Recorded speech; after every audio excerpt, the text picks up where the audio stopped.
ending another person's life, whether intentionally or unintentionally.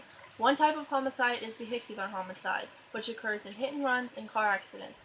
When arriving on the scene, police should note and document any sort of impressions from tires or any impressions on the grills and bumpers of the cars and or the victims.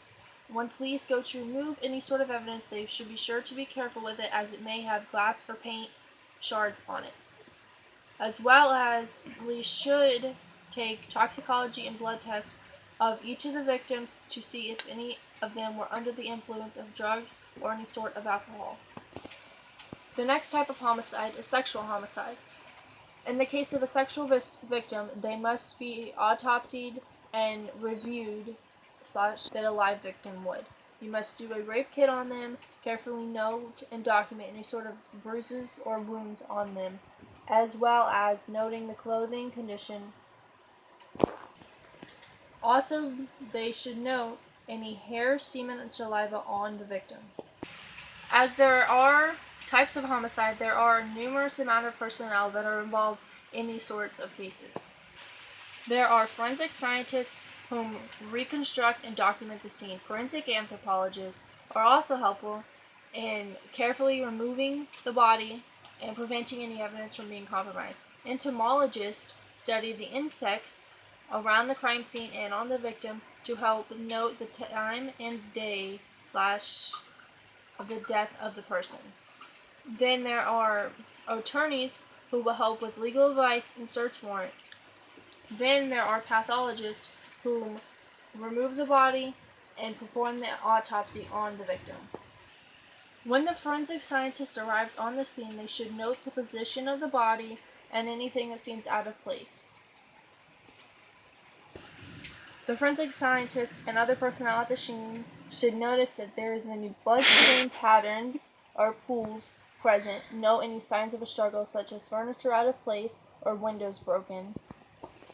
They should be sure to note the condition of any light switches, any sort of food materials in the house, record the temperature in different locations and different surfaces of the house.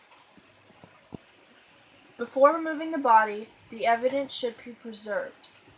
All loose evidence on the body should be removed prior to the body being removed from the scene. The body should be placed in a sheet with plastic bags taped over the hand to prevent any gunshot residue from being tampered with. Be sure that when removing the body from the scene that the body is placed in an inward bindle style in order to prevent any evidence from being taken out or falling out. Once the body is removed, placed into the body bag, and hauled off to the morgue, you should be sure to check the ground around where the body was. Any evidence that is found underneath where the body was laying should be documented, photographed, and noted in the investigative notes. The ground should then be excavated and searched around to prevent any evidence from being lost. After the ground is excavated and all the evidence has been collected, it's going to be time for the autopsy.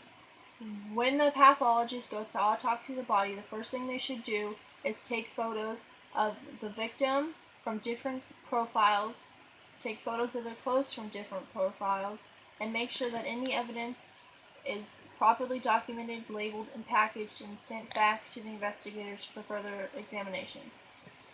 When a body is found nude and autopsied on, the pathologist should be sure to take any fingernail scrapings, any gunshot residue tests, and be sure to collect over 150 pubic hairs from the victim.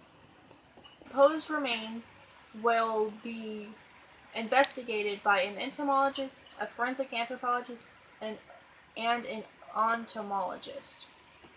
The fragmented bones should be x-rayed and properly documented when they are collected and taken back to the lab. If possible, inked impressions should be taken of the foot, sole, and the palm of the hand, as well as the fingerprints, so that proper identification of the victim can be found. Once all evidence has been collected and the body has been completely autopsied, all personnel should get together and wrap up the case.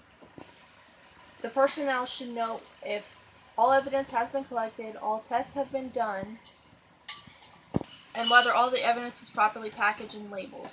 After all this is done, the case can finally be wrapped up.